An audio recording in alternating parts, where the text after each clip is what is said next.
My wife moved in with our neighbor to find out her feelings, said she needed clarity, like her marriage was a fog she had to wander out of. I didn't scream, I didn't beg, I just said, sure, flat, calm, but inside, I was already gone. While she spent 30 days chasing butterflies next door, I spent that time quietly rewriting the rules of our life, without her in it. She thought I'd be waiting. She had no idea what I'd do next. My name's Robert. I'm 31 years old, and for most of my adult life, I believed I had things figured out, at least the important things. I never wanted much, a stable job, a decent home, and someone to come home to who made the chaos of the world feel a little quieter. For the longest time, that person was Susan. We met 8 years ago at one of those easygoing backyard barbecues with paper plates too flimsy for real food and a playlist stuck in the early 2000s. She made the first move, joked that I looked like I was calculating my escape. I probably was. But her voice had this spark, and when she laughed, it didn't feel forced. That laugh hooked me, and before I knew it, the two of us were talking like old friends while the fire pit flickered behind us. Things escalated quickly. She was 22, I was 23, fresh out of college and working my first job as a software developer. She was still figuring life out, bouncing around in marketing roles that never quite stuck. Eventually, she stopped working altogether and became a stay-at-home wife. At the time, I didn't question it. I liked being able to provide. I liked being the steady one. That was always our dynamic. She was the fire, I was the ground. She'd plan a last-minute road trip at midnight, and I'd be the one checking the tire pressure and mapping gas stations. She thrived on impulse. I made sure the credit card bill got paid on time. It worked. Or, I thought it did. 3 years into dating, we got married. No frills, no ballroom, just us, close friends and family in a small rented garden with folding chairs and too much punch. The day wasn't fancy, but it felt real. We were in sync. We bought a little 2-bedroom house in the suburbs. Not much, but it had charm and room to grow. She picked the color of the walls, I fixed the leaky sink. That was life. Susan could light up a room. Strangers adored her. She had this way of drawing people in, like she was the sun and the rest of us were lucky just to orbit. I used to love that about her. Still do, in some small, twisted way. She told stories like no one else, dramas about her clients, her barista, her friends' pets. I'd come home from work and she'd already have a story waiting for me, like a daily dose of chaos wrapped in her voice. We never had kids, not because we didn't want them, but because we agreed to wait. Financial security first. That was the plan. And truthfully, I think I was just content. Maybe too content. Our life had rhythm. Get up, go to work, come home, repeat. Date nights on Fridays, pizza delivery on Saturdays.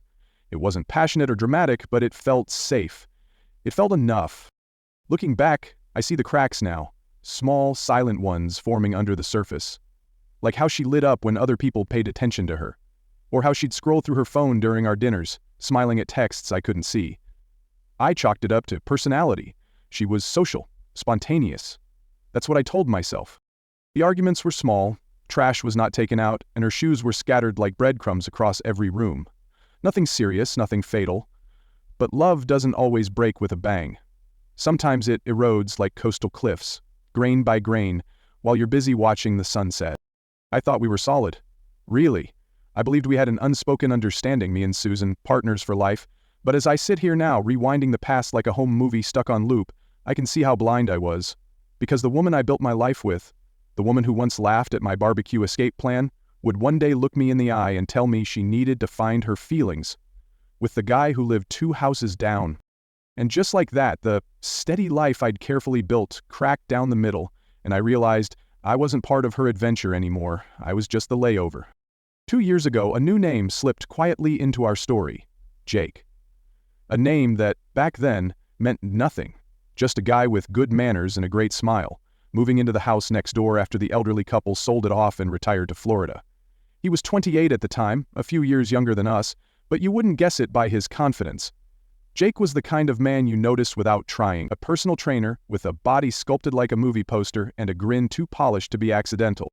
He always seemed to be outside, washing his car in slow circles, shirtless even when the temperature barely justified it, mowing his lawn like it was a performance, setting up a pull-up bar in his yard like the rest of us might casually hang up a bird feeder. People noticed, the neighborhood buzzed, but none more than Susan. The first time we officially met, Jake was on a Saturday morning. Susan and I were tidying the front yard when he strolled over, water bottle in hand, smile in place. He introduced himself, easy and charming, the kind of guy who knew just how to turn a handshake into a moment, Susan leaned in almost instantly, asking where he was from, what he did, and how he liked the area. I stood by, smiling politely, as they carried on like old friends reconnecting at a reunion I hadn't attended. But Susan was always friendly. She could strike up a conversation in the cereal aisle with a stranger and come out with a new brunch buddy. At the time, I chalked it up to that, her usual warmth. But looking back now, I can see the shift. The kind of shift you only recognize in hindsight, once the storm's already rolled through. It started small. Coincidences. She'd step outside just as Jake was doing his pull-ups, maybe to water the plants or grab the mail. Then the trash cans would suddenly need rolling out during his cool-down stretches. What should have taken 30 seconds stretched into 15-minute conversations. One afternoon, I pulled into the driveway and saw her chatting with him, laundry basket in hand, standing a little too comfortably close. When I walked up, her voice was smooth. Jake was just telling me about his new gym equipment. Like that explained everything. Weeks later, Susan baked cookies out of the blue. She hadn't baked anything in months. She arranged them neatly on a plate and crossed the yard. Just being neighborly, she smiled. But neighborly had a new flavor now. Brighter leggings showed up in her wardrobe, along with a fitted running top and a sudden interest in jogging, coincidentally timed with Jake's morning runs. I'd leave for work and catch them stretching on the sidewalk, Jake giving her shin splint tips like he was her coach. Then came the phone behavior. She became guarded. The casual openness was gone, replaced by sudden screen flips and quick locks. One night I noticed Jake's Instagram open on her phone before she swiped it away. Just looking at his workout tips, she explained. But something in her tone felt too prepared. There were more moments like that. Laughter drifting from the backyard, shared stories by the fence, her telling me that Jake was thinking about getting a dog or recommending this great protein shake. It wasn't just what she said, it was the way she said it. His name started to show up in our conversations more than I did.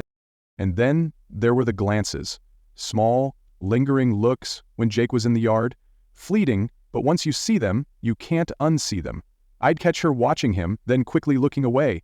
And every time I told myself not to overthink it, something else would happen. A shared laugh, a new outfit, a new excuse. Still I said nothing. I didn't want to believe there was something to say. I'd built a life with Susan. I trusted her. I thought we had something stronger than flirtation and proximity. But the unease had settled in like dust on a windowsill. It didn't scream. It whispered. And so, I started paying closer attention, not out of paranoia, but preservation. If something was unfolding right in front of me, I needed to know. Because the man who moved in next door wasn't just a new neighbor anymore. He was becoming the shadow I couldn't ignore. It was a Saturday morning, one of those quiet, coffee-scented mornings where everything feels deceptively peaceful. I woke up early, made my usual mug of dark roast, and sat at the kitchen table scrolling through the news. The house was still. Susan was still in bed, probably curled under the covers with her hair a mess and her phone in hand. She always liked to sleep in on weekends. I remember thinking, this is nice. Funny how the most ordinary moments can carry you straight into the storm without warning. She came into the kitchen not long after, still in her pajamas, blinking at the morning light. But something was off. She sat across from me, her fingers drumming the table, her eyes fixed somewhere just beyond the edge of the counter. It was the kind of look that comes before bad news. And then she said it. The sentence no one in love ever wants to hear. I think I have feelings for Jake. The words didn't land all at once. They floated there, like ash from a fire, soft but stinging.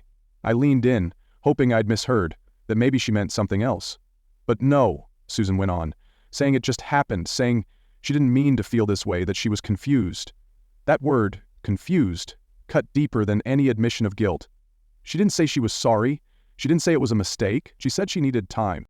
When I asked what that meant for us, she gave me a shaky smile and said she still loved me but needed to figure things out. Translation, she wanted to leave, but didn't feel like she'd done something wrong. The morning she left, the house didn't feel empty. It felt still, like something had left, but the echo remained. I stood in the living room, watching the door after it clicked shut behind her, a duffel bag in her hand. No tears, no final hug, just silence. I didn't cry. I didn't shout. I just stood there, glass of water in hand, listening to the hum of the refrigerator. The quiet was almost cruel. I started noticing the remnants of her life scattered around. Her favorite mug next to the sink, a pair of sandals by the back door, the lavender blanket she always curled up under during movie nights. I didn't move them, not out of sentiment, but because I didn't have the energy to pretend everything was fine. I poured myself into work, stayed late, picked up projects I didn't even want. Anything to keep from walking into that quiet house at 6 o'clock p.m. and remembering who wasn't there. And when I wasn't working, I hit the gym, like I was trying to punish my own body into forgetting her. Friends noticed, but I wasn't ready to talk. "She's staying with a friend," I'd say, with a shrug, dodging the looks of concern. But my dad didn't let me hide. I called him a few days after Susan left, and he could tell right away. "What's wrong?" he asked, the kind of question that only fathers know how to ask, low, direct, and heavy with understanding. When I told him everything, he paused for a long moment, then said something that struck deeper than anything Susan had said. "Well, son," he said, "if she doesn't know your worth, why wait around for her to figure it out?" That's when something inside me shifted. Not anger, not bitterness, just a quiet clarity. By the end of that week, I'd stopped waiting for clarity to come walking through my front door. I stopped hoping Susan would suddenly remember the life we'd built, the quiet evenings, the shared routines, the safety we gave each other. No, I wasn't going to hang suspended in this purgatory of indecision while she played house next door with Jake, our charming, pull-up bar-hanging, protein shake-guzzling neighbor. I was done being the backup plan. So I made a decision. The next morning, I called a divorce lawyer. Sitting in that sterile office, faint scent of coffee in the air, framed certificates lining the walls, felt like stepping out of my own life. I laid out the story as plainly as I could, though my voice wavered once or twice. The lawyer, a calm man with kind eyes, listened without judgment.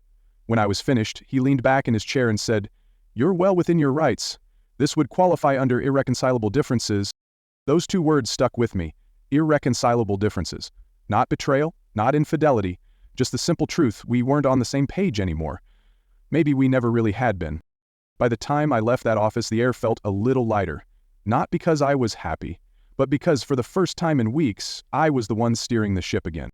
At home, I started taking mental inventory. I moved some money into a separate account, not because I was bitter, but because I'd been warned things could get messy. I looked around the house, picturing what it might look like with just me living in it. I didn't touch her things, her mug, her hairbrush on the counter, the shoes by the door, but I did start to let go of the idea that she'd return with regret in her eyes and fall back into my arms. And then, almost a month to the day, she came back. I was on the couch, flipping through channels. The sun was setting outside, the living room was bathed in gold. And there she was, hair perfectly styled, bag over her shoulder, looking fresh, confident, like she'd just returned from some sort of sabbatical to find herself. "Hey," she said casually, dropping her bag by the door. "I'm back."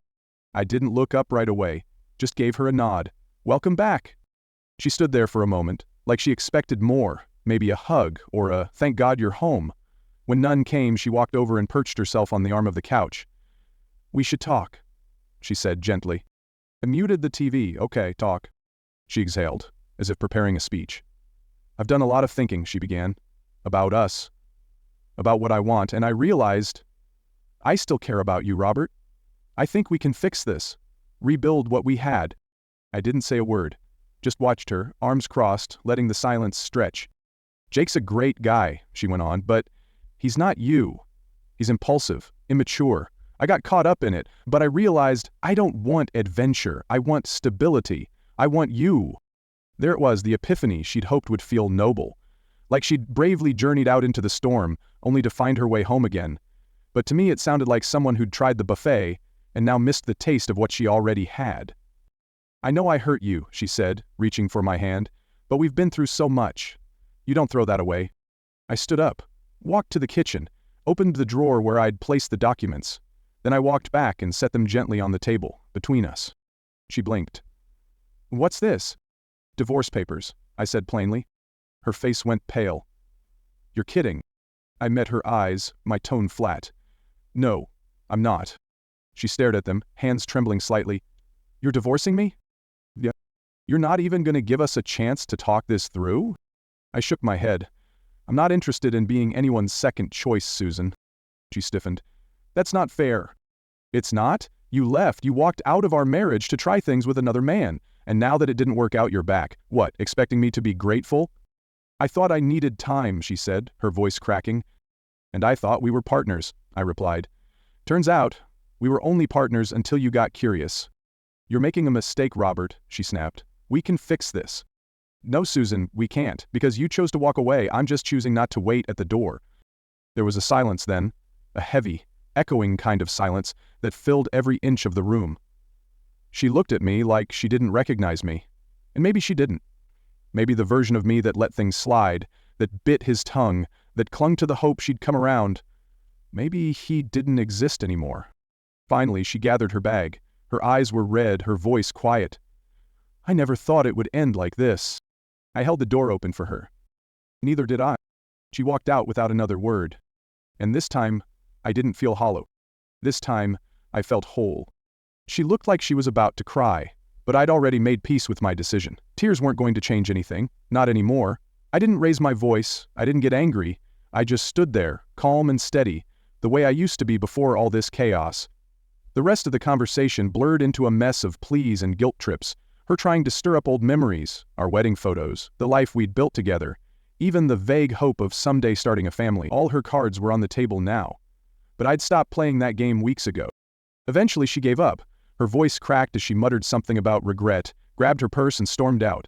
The door slammed behind her like the final period at the end of a long, painful sentence. I just stood there, staring at the space she'd left behind. But I didn't feel broken. I didn't feel empty. What I felt was free. Like I'd taken my first deep breath in a long, long time. That night, I called my lawyer. She's seen the papers, I said. How'd she take it? He asked. Not great, I replied, smirking into the phone. Want to give her time to process?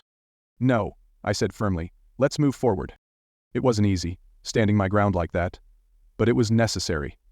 Susan had treated me like a safety net, something to fall back on if her little adventure didn't work out, and I was done being her plan B. I was done being the man she circled back to only after Jake turned out to be less exciting in reality than he was in her imagination. Of course, she didn't back off that easily. That's not Susan's style. The next day, just as I was starting to enjoy the silence, she came storming back in like a thundercloud, pounding on the front door, voice raised, like she still had a right to demand my attention. Robert, open the door. I opened it slowly, not startled, just tired. What do you want, Susan? She blew past me like she still lived there. We need to talk, she snapped. You can't just file for divorce without giving me a chance to fix things. You had your chance, I said, arms crossed. That's not fair. I didn't leave to end our marriage. I left to make sure I wasn't making a mistake by staying. I let out a bitter laugh. And in doing that, you made it clear you didn't value what we had. I was confused, she said, her voice cracking. And I wasn't, I replied, my voice rising for the first time. You don't test a marriage by sleeping next to someone else. That's not how commitment works. We argued for a while. Well, she argued. I listened, let her say her piece, let her throw out all the emotional lifelines she could muster. But when she finally stopped pacing, when her voice dropped and her eyes welled up, I could see it. Real fear. The realization that this wasn't some emotional detour. It was the end. What am I supposed to do now? She asked quietly. I paused, then answered honestly. That's not my problem anymore. You made your choices, now you live with them. She stood there for a long moment, then turned and left. No dramatic goodbyes, no final words, just the sound of the door closing behind her, for good this time. The divorce moved faster than I expected. Susan tried to stall, of course, called, texted, showed up uninvited once or twice, claimed I was being unfair, cold, unforgiving. She even tried to sway our mutual friends, but most folks saw through it, and those who didn't, I let them go. My dad, on the other hand, was fully in my corner. She's got some nerve, he said after I gave him the latest update. But I'm proud of you, son. Standing your ground isn't easy, but it's the right thing to do. Susan tried to claim spousal support, said she'd given up a career for our marriage, but the court didn't buy it, not after we showed proof she'd left willingly to pursue Jake. In the end, she got a small settlement and a few pieces of furniture. I kept the house and the bulk of our savings. It wasn't a clean win, but it was a fair one. The day of the final hearing felt strange, like standing in the middle of an empty field after a storm. The papers were signed in a quiet courtroom. I glanced at her once. She looked tired, older somehow. Her hand shook as she signed. Then she approached me in the hallway, voice small. I'm sorry, she said. I looked at her, really looked, and all I saw was someone I used to know. I know you are, but that doesn't fix this. She reached out to hug me. I stepped back. Take care of yourself, Susan. And just like that, I walked away. I heard bits and pieces about her after that. Jake moved on not long after she came crawling back. She moved in with her cousin on the other side of town. Tried to piece her life back together, I guess. I didn't feel smug about it. I didn't feel sorry either, just indifferent. We all have to live with our decisions. A few months later, I saw her at the grocery store. We locked eyes for a second. She gave a small, awkward wave. I nodded, then kept walking. There was nothing left to say. And you know what? I don't regret how I handled any of it. Susan thought she could try out another life and come back when it didn't feel as good as she imagined. She thought I'd be waiting, arms wide open. But I'm not someone you come back to when your plans fall apart. I'm not your backup. I'm the real thing. These days, I'm doing better than I ever expected. I started fixing up the house, painting walls, replacing furniture, reclaiming the space as mine. I reconnected with friends, got back into hobbies I'd forgotten I loved. I even started dating again. Slowly, carefully, but this time with my eyes wide open. I've learned a lot through all this, about love, about loyalty, but mostly about myself. I learned I have a backbone, that I deserve someone who doesn't treat love like an option.